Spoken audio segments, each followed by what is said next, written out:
كنتو كتعفروا عليه وتنمروا عليه وتدفعوه من حداكم بالمعلقه. اجي دابا تشوفوا التعفار كي داير. السلام عليكم صديق، مزيان؟ بشحال لفت؟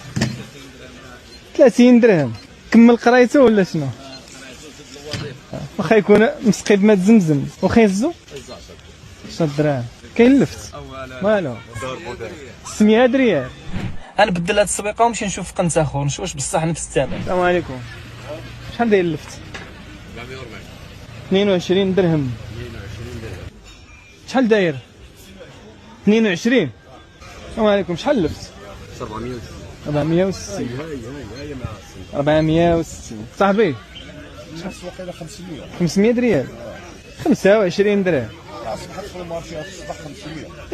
وكيف سمعتوا بدلت جوج الاحياء تنقلب وارخص واحد قال لي 22 درهم، يعني الثمن دلفت ما بين 22 درهم حتى ل 30 درهم. هذا الشيء عندنا في فاس. اليوم راه الخميس وغدا الجمعه ان شاء الله. اذا اعلنوها رسميا وبلا ما نطول في الهضره. انسحاب اللفت من الكسكس المغربي. كنتو كتعفروا عليه كتدفعوه، ها هو دفع علينا كبير. عيا ما يدير مسكين راسو بطاطا، عيا ما يتخبع في الطبسيل، ها هو تقلق. دابا السؤال المطروح، شكون اللي قلق لينا اللفت؟ واش المواطن اللي كيدفعوا بمعلقه ولا مول المخطط الاخضر اللي فشل فيه وما عرفش يتهلا فيه؟ لكم التعليق والسلام عليكم. ونحيدوا القبعه احتراما للفت.